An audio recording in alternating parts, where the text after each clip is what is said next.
अस्सलाम वालेकुम। हाँ जी, नवा कट्टा जो खुला पड़ा है, क्या आपको पता है? लो जी, अब हुआ ये है कि 67,000 पाकिस्तानी इस साल हज से महरूम हो जाएंगे, बल्कि हो गए हैं। जो ताज़ा तरीन खबरें आ रही हैं उनके मुताबिक तो सारा कट्टा जो है वो खुल चुका है। अब जो निजी कंपनियां थी, बहुत सारी ऐसी कंपनियां थी कि जिनके सपुर्द ये सारा सिलसिला किया गया था कि जनाब जो हज का पैकेज है सऊदीया के साथ, जब इन्होंने हर चीज़ ओपन की थी दिसंबर 2024 की बात है। अब तो खैर से हो गया अप्रैल।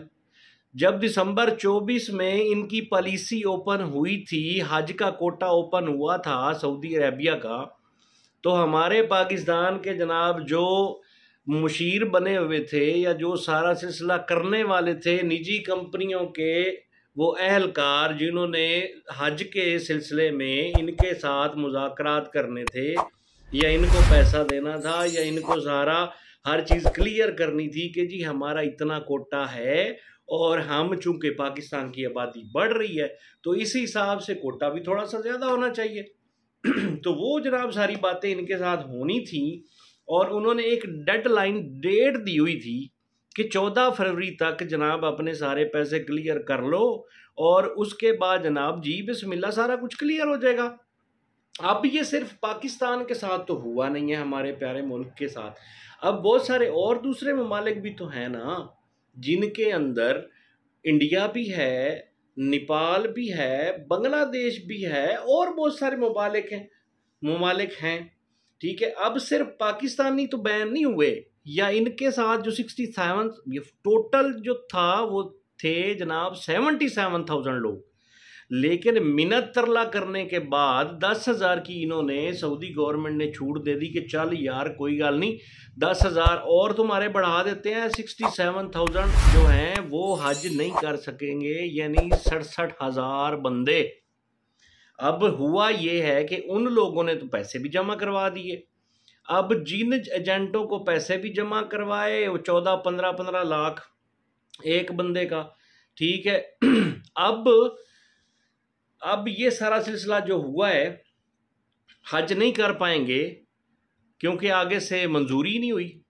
तो अब क्या, जो पैसे उन्होंने 14-15 लाख दिया हुआ है, क्या उनको वापस मिलेगा? और मिलेंगे तो वो कब मिलेंगे? अब सारी डिटेल जो है वो इस वीडियो के अंदर है। आप लोगों ने हमारे साथ रहना है और इस वीडियो को अच्छे तरीके से देख लेना है, फिर आपको पता चल जाएगा कि मैं सही कह रहा हूँ या गलत कह रहा हूँ, क्योंकि इसके अंदर जनाब हमारे मजहबी अमूर के जो वजीर हैं उनकी बातें शामिल हैं। ये मैं अपनी तरफ से नहीं कह रहा, ये सारा सिलसिला भाई हुआ है। आप लोग आए ना, आप लोग ये वीडियो देख लें, उसके बाद आपको फुल्ले के फुल्ले और माइयाँ कमाइयाँ हो जाएंगी। आपको चिट्टा सफ़ेद और काला जो भी है वो सारा कुछ पता चल जाएगा। ठीक है, तो जिन दोस्तों ने हमारे चैनल को अभी तक सब्सक्राइब नहीं किया तो यार चैनल को सब्सक्राइब कर लो। यकीन करो मैं बड़ी मेहनत के साथ वीडियो बनाता हूँ। ये वीडियो बनानी और उसके बाद एडिटिंग करनी लग पता जाता है, घंटों के हिसाब से मेहनत होती है इसके ऊपर। तो तुसी जनाब साड़ी वीडियो नहीं देखते ना कोई तुसी चैनल को सब्सक्राइब कर दियो, तो लिहाजा आप लोगों से गुजारिश है कि चैनल को भी मस्त सब्सक्राइब करें, कमेंट्स बॉक्स में अपनी राय का इजहार दिया करें और उसके बाद जनाब लाइक शाइक भी ठोक दिया करें। अब ये वीडियो देख लें, फिर आपने कहना जी एवें फजूल गल्लां करी जांदा, कोई मतलब की गल कर नहीं रहा।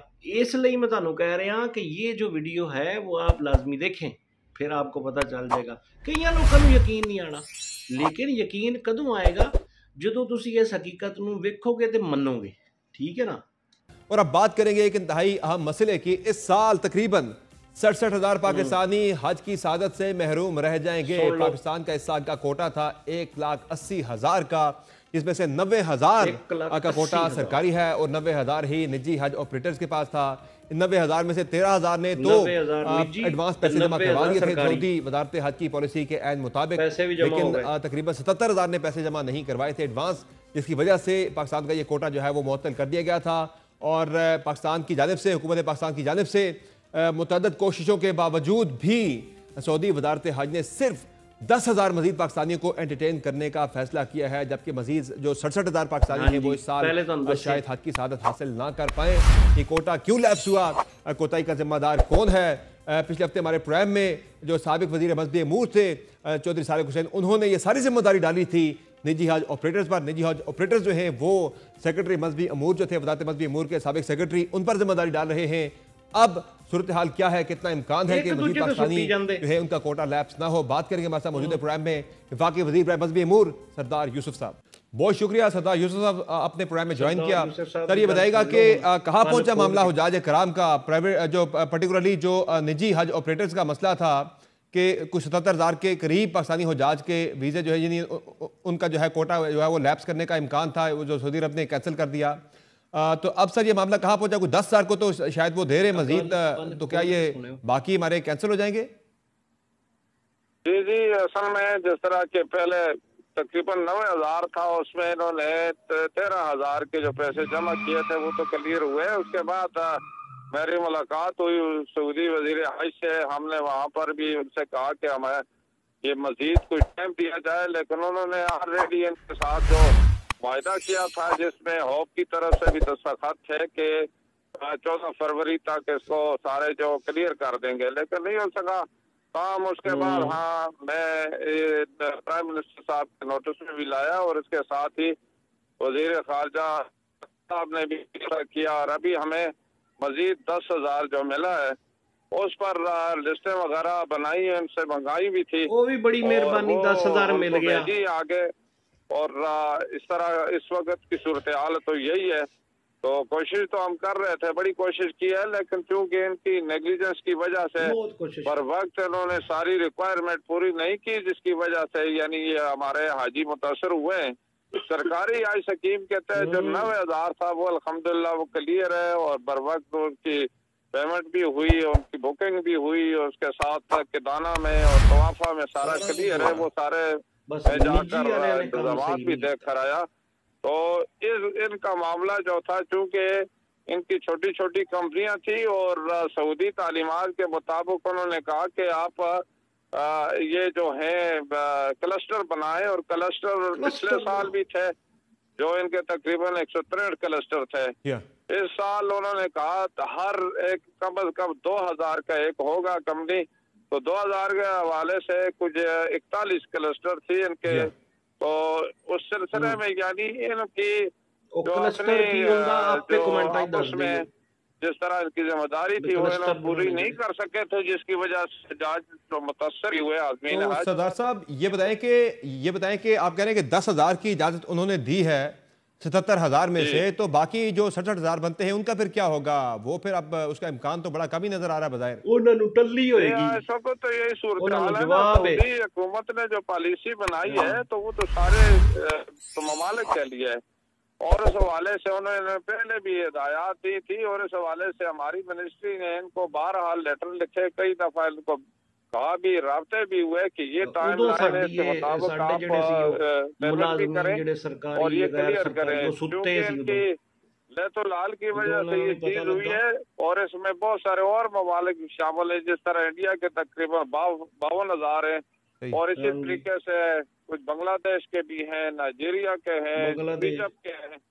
तो ये मुख्तलिफ ममालिक के हैं जो लोग रह गए, क्योंकि सऊदी हुकूमत ने जो निज़ाम है उसको जो निज़ाम इंट्रोड्यूस किया है, शायद ये लोग उसको फॉलो भी नहीं कर सके, समझ भी नहीं सके। लेकिन ज़रा सरदार साहब ये तो बड़ी ही तशवीशनाक बात है कि 67,000 पाकिस्तानी इस साल हज से महरूम रह जाएंगे, इस साल हज से महरूम रह जाएंगे। तो इसके लिए फिर क्या हिकमत अमली है, फिर आइंदा के लिए फिर क्या होगा इसका? एक तो प्राइम मिनिस्टर साहब ने कमेटी भी बनाई थी 3 रुकनी, तो कमेटी की रिपोर्ट आई है क्या? प्राइम मिनिस्टर साहब ने 2 कमेटियां बनाई है। एक तो ये जो सूरत हाल अभी तक हुई थी उसके हवाले से इंक्वायरी की जाए, उसकी फौरी रिपोर्ट दी जाए। दूसरी प्राइम मिनिस्टर साहब ने जो कमेटी बनाई है, मुसद्दक मलिक साहब है, मैं खुद हूँ, और इसी तरीके से बाकी जो लोग एक्सपर्ट है, सेक्रेटरी रिटायर है, तो फायदा के लिए हम ये वगैरह करते हैं। ये इंशाल्लाह के लिए बनाएंगे जो पॉलिसी,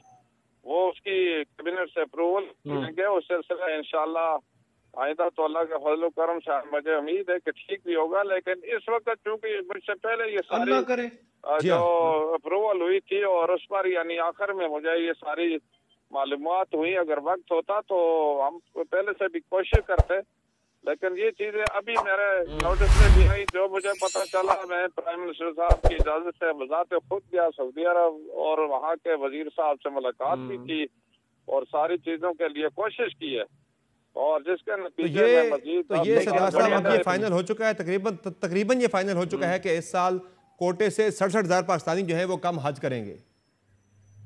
फाइनल 60,000 थोड़े नहीं है यार, कोशिश तो कर रहे हैं हम। इम्कान इसका कितना है, इम्कान कितना है इसका? बस इम्कान तो मैं कुछ नहीं कह सकता, क्योंकि उनकी तो जो है वो तो एक वादे हदायत पर अगर कोई अमल नहीं करता तो फिर तो वो पॉलिसी अगर करेंगे तो पूरी दुनिया के लिए करेंगे। ऐसा ही है। तो सरदार साहब ये पिछले साल भी ऐसा ही हुआ था, उससे पिछले साल भी ऐसा ही क्या पाकिस्तानी जो ऑपरेटर्स हैं यहाँ से पैसे जो हैं वो लेट जमा करवाए जाते हैं, फिर हम यहाँ से कोई जोर जबरदस्ती या यहाँ से मेहनत समाजत करके हम जो है वो करवा ही लेते हैं। फिर इस साल सऊदी जो है वो बिल्कुल भी रिलैक्स करने के लिए तैयार नहीं है, इस पर रिलैक्सेशन देने के लिए तैयार नहीं है। तो फिर आइंदा के लिए तो क्या होगा, कैसे जो है इस सूरत हाल से निकलने के लिए क्या करेंगे, पॉलिसी क्या होगी? कोई एक ही इसको सरकारी कर देंगे सारे हज को, या क्या होगा? इस पर गौर हो रहा है, मुख्तलिफ इसकी सब जो प्रपोजल आ रही हैं, और उसके लिए आइंदा के लिए तो इंशाअल्लाह चूंकि हुकूमत ने जो इनको पहले जो जिम्मेदारी दी थी इन्होंने अमल नहीं किया, तो उसको भी मद्देनजर रखा जाएगा, और आइंदा के लिए एक ऐसा इंशाअल्लाह लाएअमल होगा कि जो भी है सऊदी तालीमात के मुताबिक और हमारी पॉलिसी के मुताबिक अमल करेगा तो वही आगे मतलब से शामिल हो सकेगा, इसके बगैर किसी को इजाजत भी नहीं होगी। लेकिन सर जो निजी जो हज ऑपरेटर्स हैं वो तो वजारत मज़हब अमूर के अंदर भी कुछ लोगों को जो है वो मौजूदा इल्जाम ठहरा रहे हैं कि वो कह रहे हैं मज़हब अमूर की वजारत के अंदर कुछ लोग जिम्मेदार हैं, वो जो साबिक सेक्रेटरी थे उनकी तरफ भी वो इशारा कर रहे हैं, वो कह रहे हैं कि मज़हब अमूर की वजारत के अंदर से भी लोग जिम्मेदार थे जिसकी वजह से ये सारा नुकसान हुआ। नहीं, कोई उसके लिए तो प्राइम मिनिस्टर ने बाकायदा कमेटी ऑलरेडी बना दी है और उन्होंने उससे रिपोर्ट भी मंगाई है। कोई भी जिम्मेदार हुआ तो रिस्पॉन्सिबिलिटी फेस की जाएगी, कोई भी अक्रॉस दी बोर्ड। सर उन्होंने सेक्रेटरी वजारत मज़हब अमूर पे इल्जाम लगाया कि वो जिम्मेदार है सारी वजह के, इस सारे नुकसान के। सेक्रेटरी तो उस वक्त रिटायर हो गए जी, मैं उन्हीं की बात कर रहा हूं। दूसरे सेक्रेटरी अभी आए, मैं रिटायर्ड जो हो गए उनकी बात कर रहा हूं। जी, तो अब जो भी जिम्मेदार है व्हाटएवर हुई, लेकिन उस सब के यानी जो रिपोर्ट आएगी उसके मुताबिक अमल भी होगा, एक्शन लिया जाएगा। बहुत शुक्रिया सरदार यूसुफ साहब, आपने प्रोग्राम में ज्वाइन किया, नाज़रीन आपने गुफ्तगू में बिल्कुल जी, बहुत बहुत शुक्रिया सरदार यूसुफ साहब आपका जी, बहुत बहुत शुक्रिया। बिल्कुल उनका जो है हिसाब किताब लेना बनता है, ठीक है। जिन्होंने नेगलीजेंसी की है, जिन्होंने लागर्जी की है, उनका हिसाब किताब लेना लाजमी बनता है भाई। 67,000 कोई थोड़ा बंदा नहीं है यार, 67,000 पाकिस्तानी यार, अल्लाह खैर करे, अल्लाह माफ़ करे, तौबा। और उन्होंने पैसे दिए हुए हैं, और 14-14, 15-15 लाख एक बंदे का यार, पता नहीं कितने करोड़ अरबा रुपए बनते हैं। हुण उन्होंने वापस कब मिलेंगे यार, या वापस मिलेंगे भी या नहीं मिलेंगे, क्या सूरत हाल होती है। हम तो अल्लाह ताला से दुआ करते हैं कि अल्लाह पाक हमारे पाकिस्तान पे और हमारे हुक्मरानों पे अल्लाह पाक ख़ास कोई रहम करे, कोई करम करे, अल्लाह ताला उनको हिदायत दे। और जिन पाकिस्तानियों बेचारों के पैसे ये डूबे हैं, ये सारा सिलसिला हुआ है, अल्लाह ताला उनके लिए भी आसानियाँ पैदा करे। जो दिल में तमन्ना रखते हैं अल्लाह ताला के घर का हज करने का, अल्लाह ताला उनके लिए आसानियाँ पैदा करे यार, मेरी तो यही दुआ है। आप लोगों को कैसी लगी है आज की वीडियो, अपनी राय का इजहार कमेंट्स बॉक्स में लाजमी कीजिएगा। जिन्होंने चैनल को सब्सक्राइब नहीं किया तो चैनल को भी सब्सक्राइब कर लीजिएगा। अपना बहुत सारा ख्याल रखें। अल्लाह ताला हम सब का हामी व नासिर, और अल्लाह पाक हम सब के लिए आसानियाँ पैदा फरमाए। नमाज कायम करें, दरूद व शरीफ हजूर पाक सल्लल्लाहु अलैहि वसल्लम की ज़ाते पाक पर लाजमी भेजा करें। अपना और अपनों अपने गिरदो नवा का ख्याल रखें। अल्लाह सोने दे हवाले। अल्लाह हाफिज़।